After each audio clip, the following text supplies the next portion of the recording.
is LBC. From Global, leading Britain's conversation, The Nigel Farage Show. Mr. Nigel Farage. Thank you, Donald, and good evening, everybody. Well, a couple of nights ago, I speculated that maybe the Mayor of London, Sadiq Khan, should spend a bit more time turning his full focus, energy and attention towards a murder rate in London that has now overtaken New York, rather than playing politics and being politically correct and attacking Donald Trump and others. And I have to say, 55 deaths so far this year in the capital. And by the way, if you're listening to this and you don't live in London, please don't think this doesn't affect you. If it's happening in London, it can spread to other big cities across the UK too. Well, a lot of questions need to be asked, and I'm really pleased to say that LBC's political editor, Theo Usherwood, today got the chance to ask some of those searching questions. Theo, good evening. Very good evening, Nigel. Yes, I spent this morning in Tooting speaking to those who know Sadiq. Well, they don't necessarily know him, but they're in his what was his constituency. I then went up to City Hall to try and speak to workers to see if they'd seen Sadiq Khan and whether they thought that he was doing enough to tackle the problem of knife crime and gang violence in London, but no answer then. And then as the pressure mounted, because of course Sadiq Khan hasn't actually talked about gang violence, Nigel, since March the 20th, when he issued a press release. He's not said a word. And then finally at lunchtime, he decided to come out and face the cameras and speak to radio journalists like myself. And I started by asking him, I asked him a very simple question, whether he'd actually bothered to meet the bereaved families of those who have lost their lives in the past 4 months on the streets of London.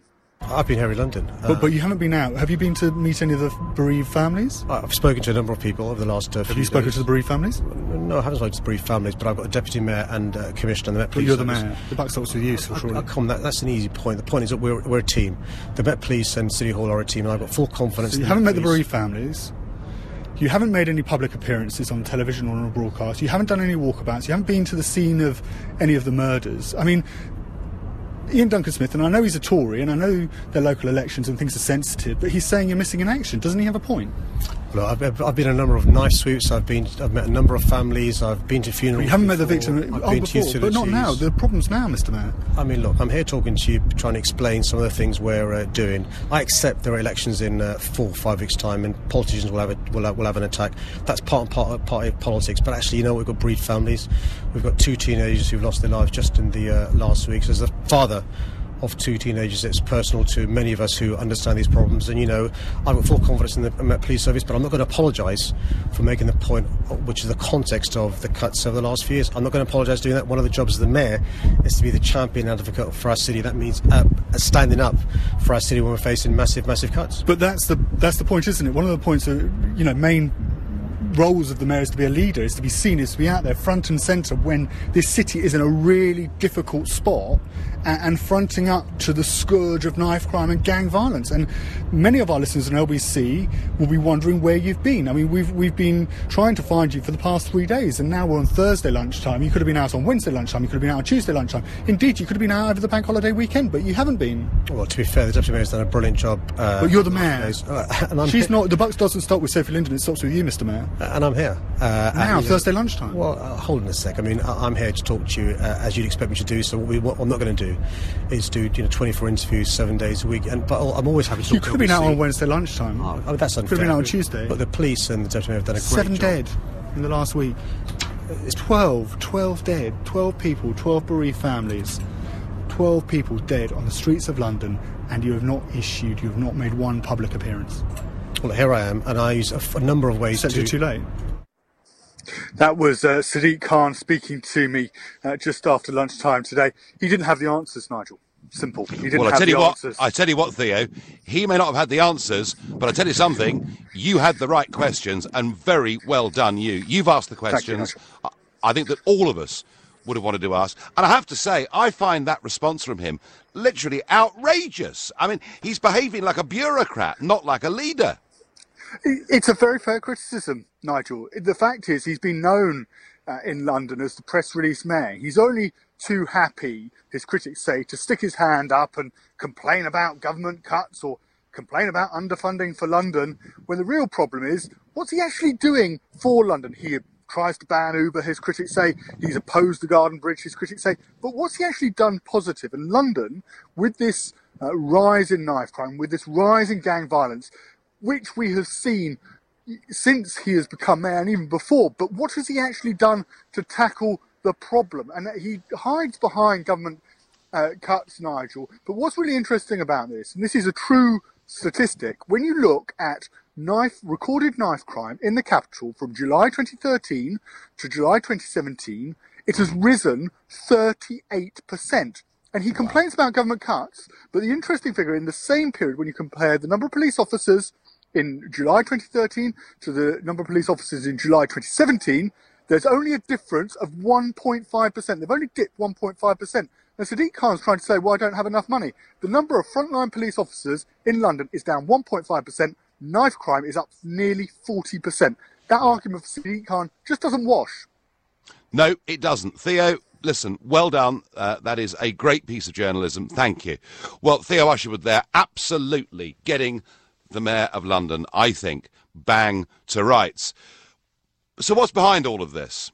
Well, I have to say, folks, I genuinely believe that political correctness is leading directly to an increase in the numbers of people being killed on the streets of London. Why do I say that? Well, try this. On the 1st of April, just a couple of days ago, Britain's top cop admitted that police constables are too scared to stop and search suspects, despite an 8-year high in knife crime that has seen us overtake New York in terms of the numbers of murders. And she's saying that, this is Cressida Dick, by the way, she's saying that police were fearful they might get into trouble or might not be supported if they have a complaint. And the reason, folks, is this. Most of this crime and most of the victims are members of the ethnic communities. They're happening in areas that have got higher numbers of ethnic communities. They're happening in areas that tend also to be poorer as well.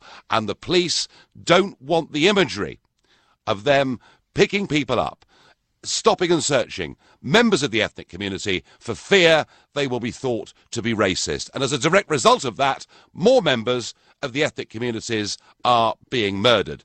Equally, there are members of the white community that are being murdered too, but the figures are frankly overwhelming. And if you think that perhaps, what I'm saying is outrageous, well, take Sir Mike Penning, Member of Parliament, who wrote in the Sun, how many more need to die before we free our police to tackle this menace?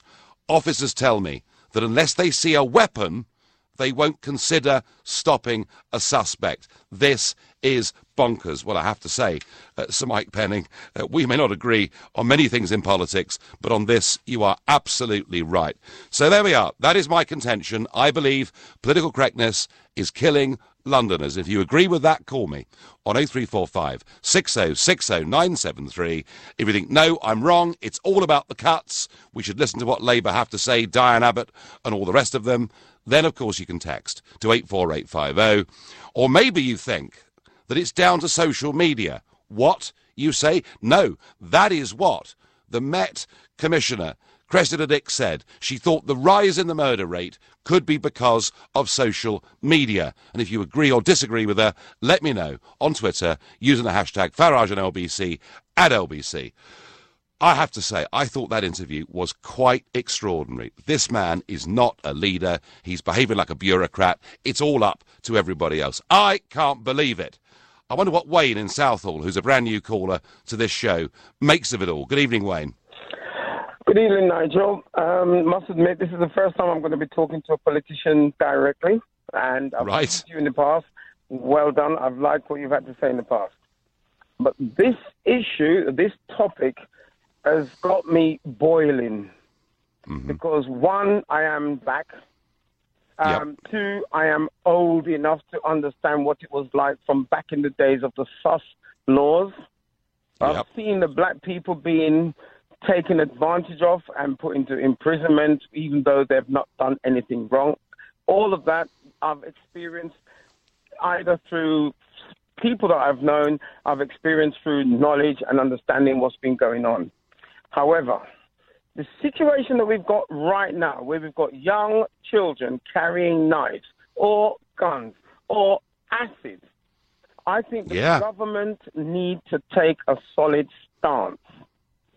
And yes, Wayne, you mentioned the sus laws, which in many ways was the police acting, and that was seen to be one of the causes of the Brixton riots many, many years ago, way back in 1981. And I remember that very well indeed. But Wayne, is there any problem right now with the police using their powers properly and putting stop and search back on the agenda, regardless of the colour of the people they pick up and search?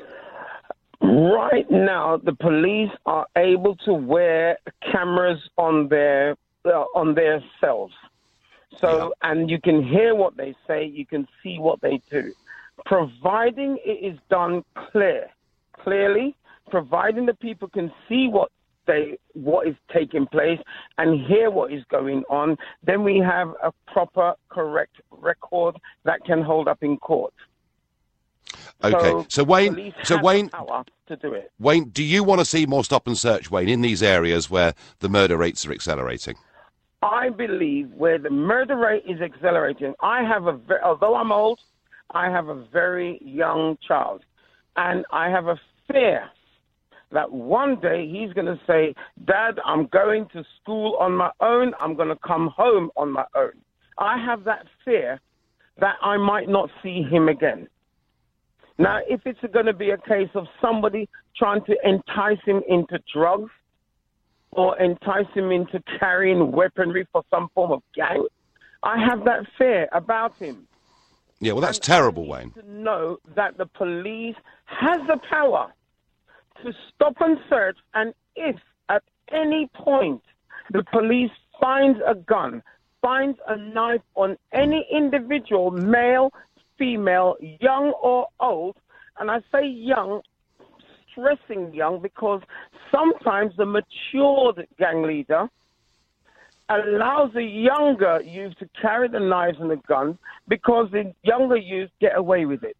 Yeah. No. The person don't. No. So Wayne, listen, I your passion on this is absolutely clear for all of us listening. Just finally, Wayne, you heard the interview with Sadiq Khan. Do you have a message for the Mayor of London? For the Mayor of London, I don't think it's a case of throwing the blame on the Mayor of London, because it's not just London. There is other areas in the UK that is suffering exactly the same. I do feel it is the politicians, full stop. Make the policy out there for the police in general throughout the UK. Yep. Okay, to get on and do it. With a knife, anyone with a gun, if they're caught, a minimum 6 months imprisonment, minimum, even if they haven't committed a crime. Wayne, I agree with you 100%, and I thank you very much indeed for that call. You're listening to the Nigel Farage Show, exclusive in LBC. It is now 7:17. This is LBC, the Nigel Farage Show. Live from Washington, call 0345 6060 973. Text 84850. Tweet at LBC using the hashtag Farage on LBC. Well, before the break, Wayne, I asked him, do you blame the Mayor of London, Sadiq Khan? He said, no, I blame all the politicians for what's going on and this rising murder rate and the fact the police now appear, according to the Met Chief Cressida Dick, to be scared to use stop and search for fear that they will, of course, be accused of racism. Well, you're right, Wayne, because Theresa May was Home Secretary for a very long period of time, the longest-serving Home Secretary for 150 years. Now, she did in the early years have crime that was falling, which meant she felt more comfortable to cut back the size of the police force. But she very much introduced political correctness in policing. Look, we now have 900 Metropolitan Police officers dealing with hate crime. Now, look, I know that if people say horrible things to each other, that isn't very nice. But I would say this: sticks and stones may break my bones, but words can never harm me. Well, it's not wholly true, because words can hurt people and upset people and make them feel excluded. But where are the priorities of the Metropolitan Police, as led from the Home Secretary Theresa May for all those years down? Surely hate crime is not anything like as important as a murder rate that has now put us above New York. It really is time that we got real with this, and it makes me, I have to say, very, very angry indeed. On Twitter I get, isn't it about time that Khan apologises to Mr Trump after he dared to criticise the out-of-control London crime rate? Well, I said this on this show 2 nights ago. I never thought I'd see the day when the murder rate in London would overtake that of New York. And I wonder whether the London Mayor, Sadiq Khan, should spend a bit less time slagging off Donald Trump and a bit more time getting to grips with crime in London, because clearly we have a real bad problem here. Well, that was my view 2 days ago. It's still my view now, that criticism of Trump is part of this whole political correctness. I get by text from Guy in E17, political correctness is definitely the problem in London. More stop and search is needed and much tougher sentences handed down to anyone illegally carrying a knife or a gun, the point Wayne made before the break. Too much tolerance and a softly approach to gangs. This must change, and quickly. Guy, I agree with you. Raheem is calling from New Cross, and he's a new caller to the show. Good evening, Raheem. Good evening, Mr. Farage. This is my first time calling, so I'm quite nervous, but I just feel like, a lot of callers that are calling in don't have a clue about what's happening. I used to be in a gang, so I'm an ex-gang member, so I know exactly what the young people are going through. For you to tackle the problem, you have to start from an early age, like from these kids, from when they're in primary school, secondary school, you have to have police officers and ex-gang members going into schools, speaking to them and telling them the right things and also giving them advice and also, giving them the consequences of their actions, And I remember when I used to get arrested by the police and going into the police station, and what would happen? I would get no further action, and I would just get out of the police station and I'll go home. What I think, Raheem, can I ask you? Yeah. Can I ask you, Raheem, how old you are now? Yeah, I'm 22. 22. And when you were in this gang, and the police stopped you, you, were you ever found carrying a knife or an offensive weapon? Yes, many times. Many times? Yeah, many times.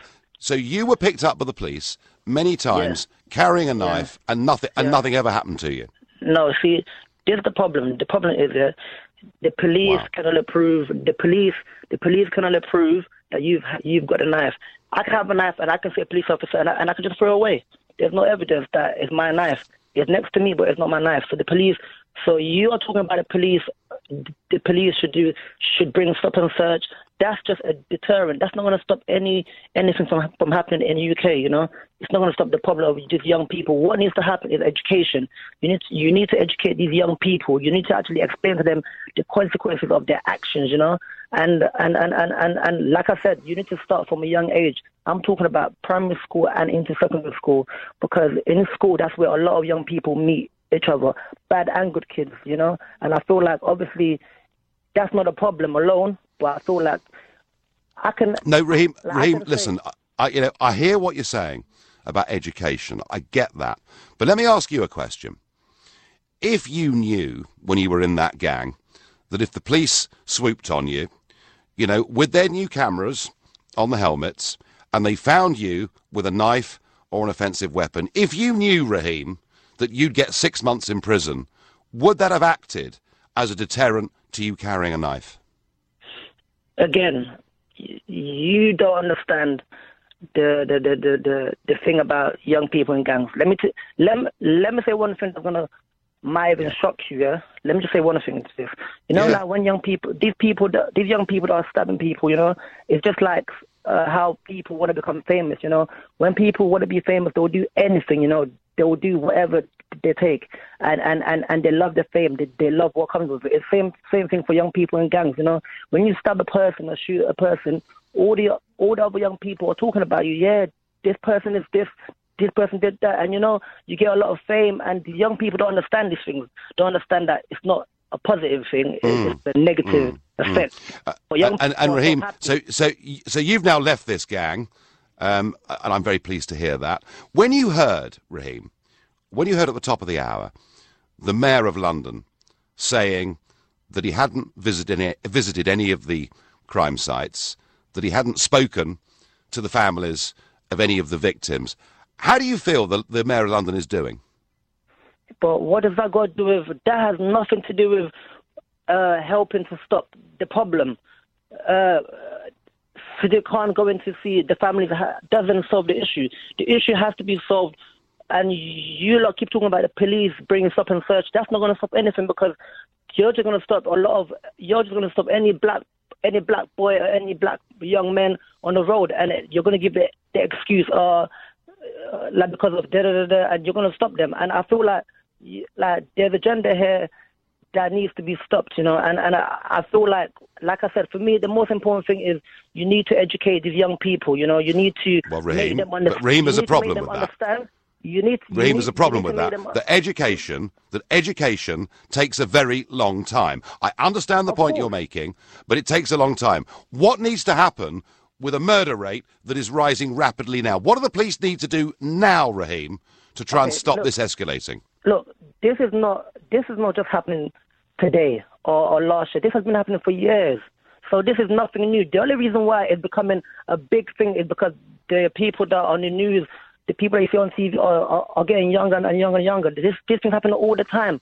The police hasn't done enough to stop this from happening from 10, 20 years ago. Do you understand? So obviously it's just going to carry on, and it's getting younger and younger and younger because of also, these kids, they look at things on TV, social media, and everything you see is our society these days will glorify negativity, like gang, drug dealing. So what do you expect these young kids to actually do? Do you know what I mean? Like I said, for me, please, one more thing. Like I said, the most important thing I think here is you need to educate these young people. Raheem, let me tell you, Raheem, for somebody who at the start of this call, as a first-time caller, said they were nervous, you've given us a pretty extraordinary explanation of gang culture in London, and I thank you very much for having the courage to come on and call. Raheem in New Cross, thank you for that call. Wow, depressing, isn't it, really? Raheem says, actually, someone that goes out there and stabs someone gets fame, and that's seen in some quarters to be a good thing. Depressing. You're listening to the Nigel Farage Show, exclusive in LBC. It's now 7:30 and time for the news with Thomas Watts. This is LBC, the Nigel Farage Show. Live from Washington, call 0345 6060 973. Text 84850. Tweet at LBC using the hashtag FarageOnLBC. Interviewed by LBC's Theo Usherwood, the Mayor of London admits he's not visited a single crime scene or spoken to any of the bereaved families. And you add that to the Met Chief Boss, Cressida Dick, saying that police constables are really quite afraid of putting in place stop and search in case they get criticised. You have this, I think, awful cocktail whereby political correctness, the police not doing the job they ought to be doing for all sorts of reasons, is leading directly to the death of Londoners. That's certainly my view. But a quick comment on Russia, which of course never goes away. Big, long press conference today at the Russian embassy with Ambassador Yakovenko. He said several things. Firstly, he said that Russia and the UK should conduct a joint investigation of the Salisbury attack. He went for Boris Johnson, saying it was wrong to say that Russia would have a motive for targeting Sergei Skripal. And then he went on to say that Russia has never produced Novichok. It's come from other countries, really. And he also said he's pleased that Yulia's condition is improving and he wants to see her return to Russia where she had a good life. Quite difficult to believe a lot of things that are said by the Russian embassy, is it not? Back to this problem. Chris in Watford says, where are the parents? Why do people blame everyone or everything but themselves? The parents, says Chris. Chris, in many of these areas, there aren't parents. in many of these areas, there is the absence of a father figure and a mother who probably is going out to work simply to make ends meet. On Twitter, I think that the police need to ask themselves what is more important, being politically correct or stopping someone and being wrong or being right and finding a weapon. That from another Chris. Well, I pointed out a few minutes ago, the Met Police are very proud of the fact that there are 900 police officers investigating and prosecuting hate crime every single day. And I'm not pretending hate crime doesn't matter, but I think the rising murder rate is a much bigger priority. That's my view. Paul is calling from Croydon, another new caller to this show. Good evening, Paul. Hello, Nigel. How are you? You well? Well, I am, but I'm really angry at the total I mean, it may not be Sadiq's fault directly that all of this is happening, but the job of a leader, surely when there's a crisis, is to be visible and to be involved. And frankly, he's been in hiding. But surely you're in Washington, and that's the place where the leader is hiding at the best of times. So you've brought up a few examples of we've got 900 people hiding. Sorry, are you talking about the president who probably has done more public rallies and public meetings than any president in history? Well, it depends on the subject, and sometimes he's very, very quiet, and sometimes he's very, very vocal. So you take, for example, your example of 900 officers in the UK investigating hate crime.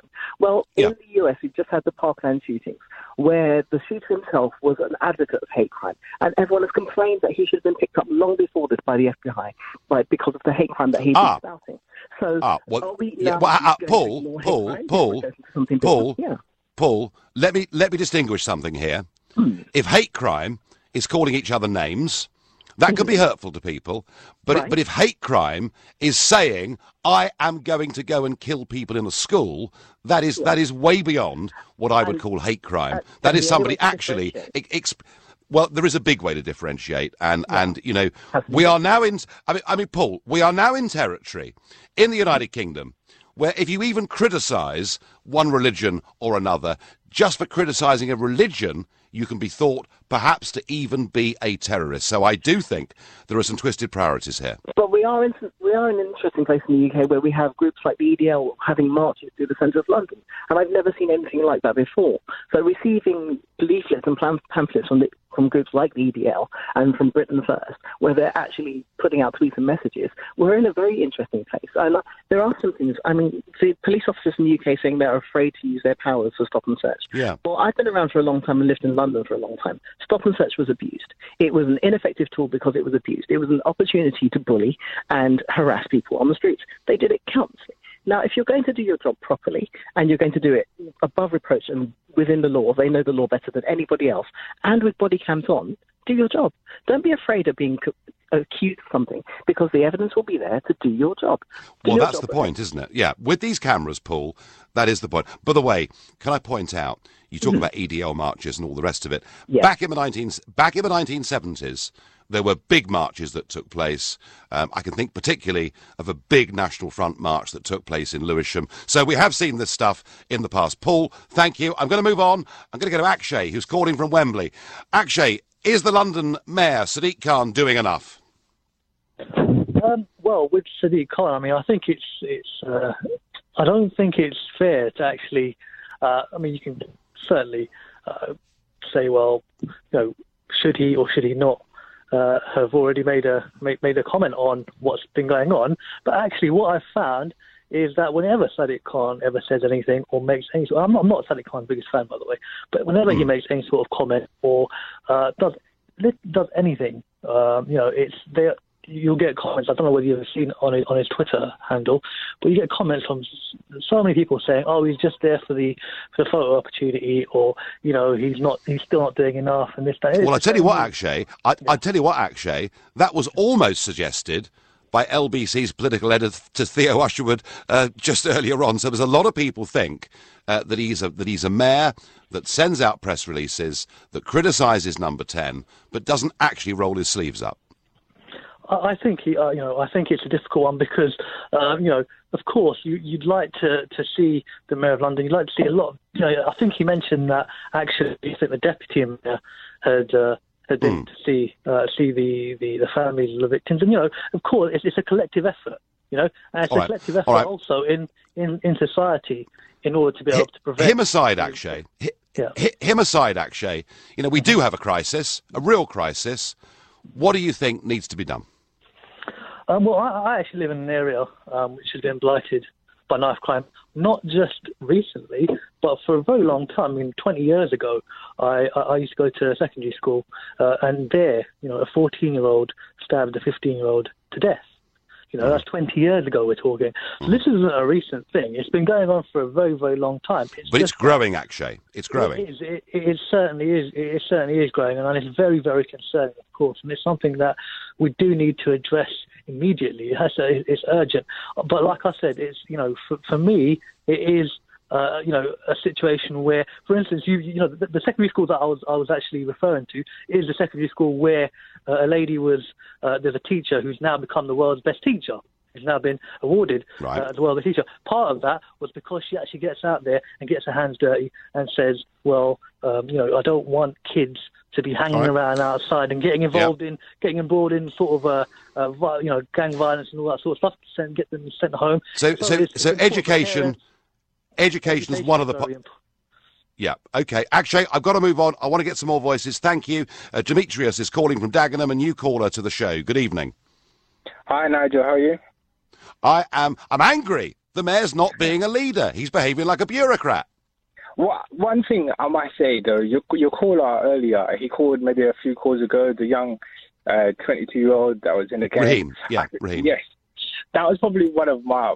I've listened to so many callers that have called out LBC, and I'm a young black man as well, probably 30s now, but that was one of my proudest moments because so many more people like him need to come up and call and articulate themselves in a way to explain to a lot of people that have no clue what actually really is going on in the areas that they just can't see into. There's no kind of information that's going to come out except word of mouth, that the areas that really need to understand in order to fix the problem, because the problem is not just from one particular avenue.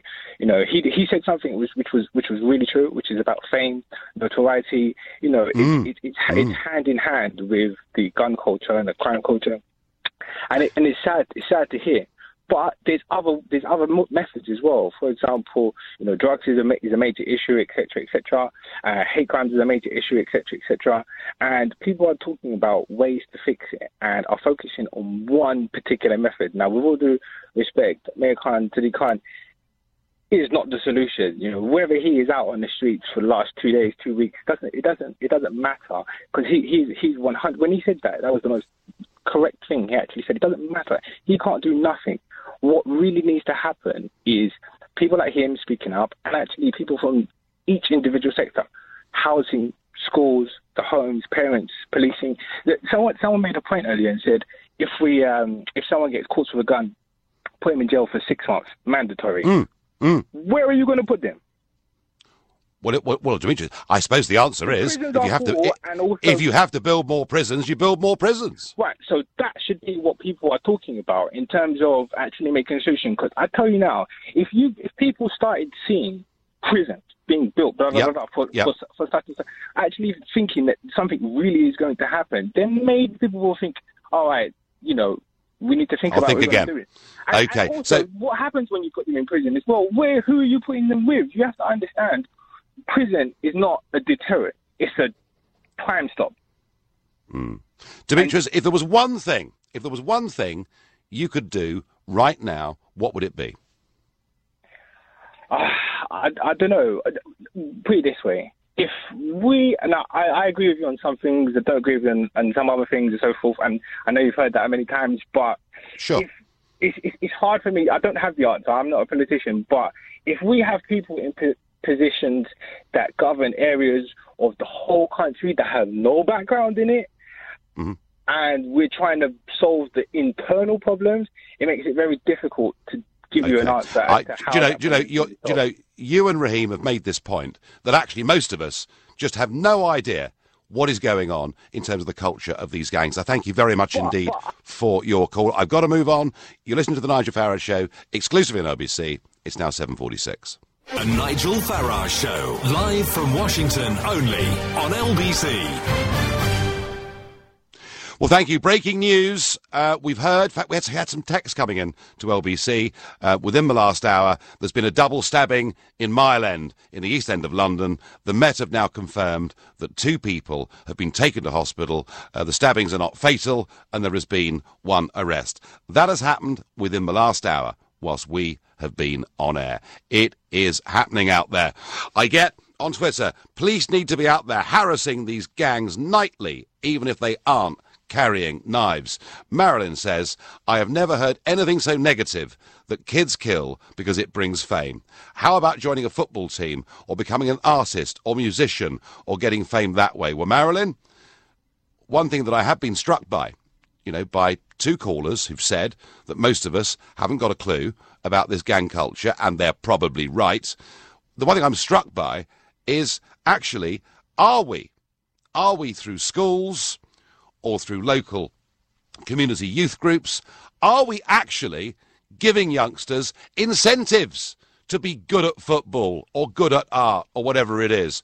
Or are they, frankly, just going through the motions at school and not finding inspiration or leadership from anywhere? I don't know the question, but I raise it. Kelly on Facebook says, the police are scared to be called racist. The government need to let the police stop and search and become less political. Pamela says, respect starts in the home. If there are no boundaries to begin with, what chance do we have? Pamela, I want to make this point again. There are many of these communities where there is a complete absence of a male father figure, and in many cases, mum is out working just to make ends meet. There are an awful lot of kids who are effectively home alone, who do not appear to be getting involved in sport or many other things, and they fall into gangs and fall into trouble. Jake is my next caller from Brighton. Good evening, Jake. Good evening, Nigel. It's great to speak to you again. I spoke to you a while ago. Good to speak to you.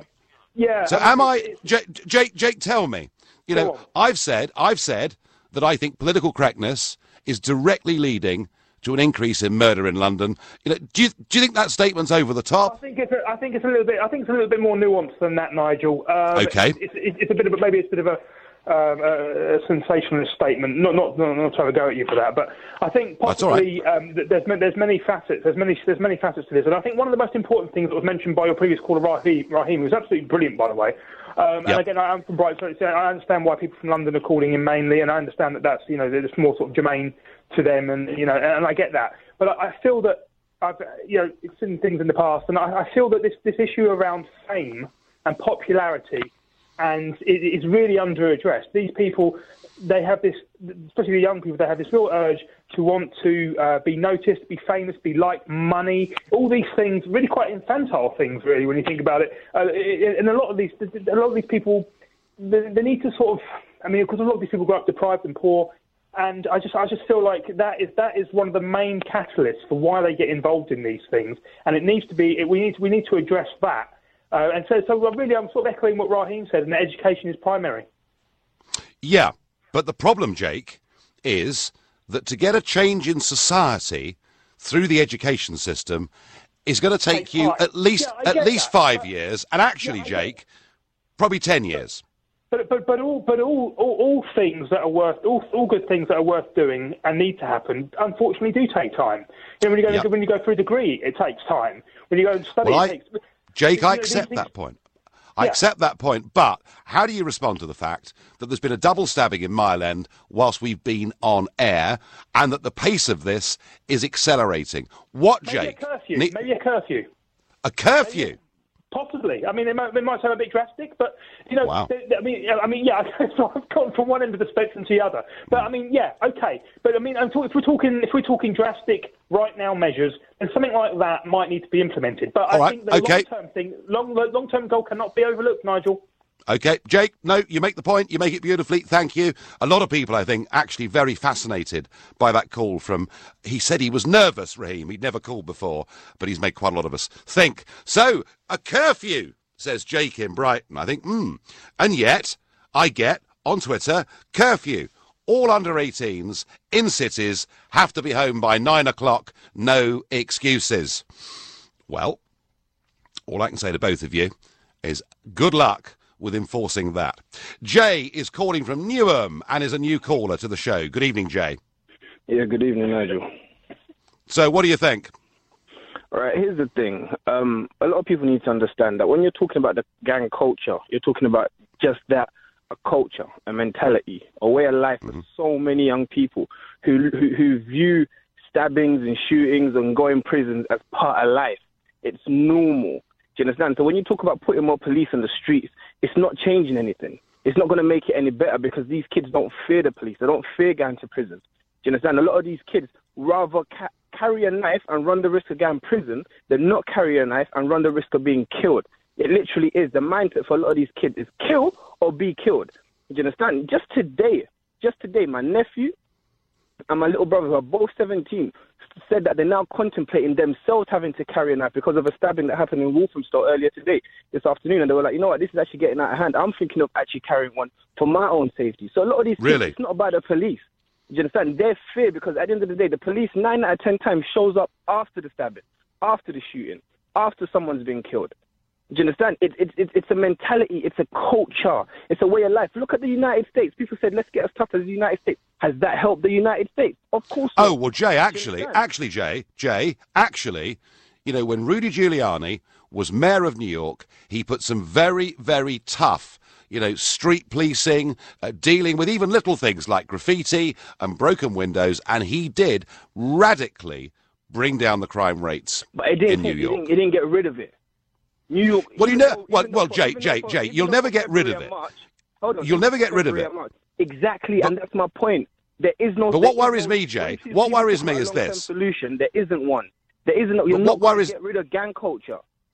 Jay, what worries me is this. You've said, you know, that you've spoken to some of your family today, and you yourself are considering, for the first time, carrying knives. Is this, in your opinion, is this now escalating out of control?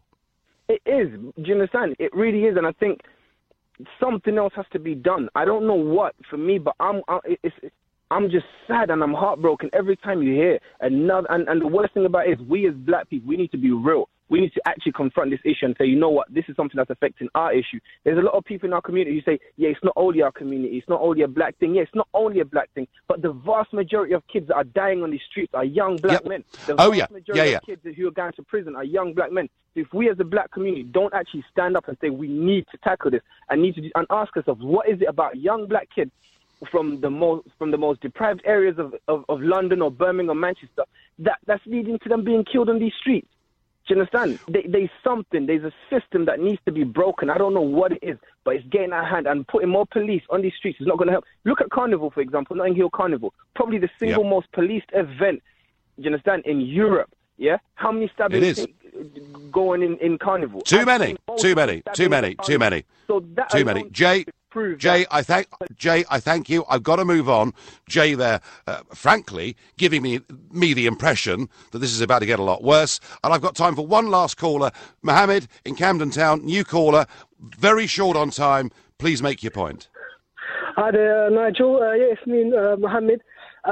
What Jay was talking about, you know, I strongly agree with what he's saying and stuff like that. Also, the fact about how media is really, you know, took a turn on these, and how these youngsters are listening to music and how they're portrayed. You know, it's all about gang life, gangster, gangs, all this stuff, and you know, it's really like, you know, I think there should be, you know, regulations to how they portray all these musics and all those stuff. Well, Mohammed, you've raised a really good point. Isn't it true that much of the music people are listening to actually has very violent lyrics in it? I mean, I'm a young person myself. What you said, that is true. I see your point of view, but then you need to understand how, in this time, in this situation, in this era of these young people, this is our life. So, like, I mean, this is what we think. This is what we think Britain is. This is what we think, you know, the streets are like. So, I get what you're trying to say, but it's just the idea. Mohammed, I thank you. We're out of time. You're the third caller that said there is a disconnect between much of society and what is going on in gangland London. The fact it's happening in London, folks, doesn't mean it won't spread to any cities. I found the last hour, I have to say, profoundly worrying. You've been listening to the Nigel Farage Show here on LBC. I'm back on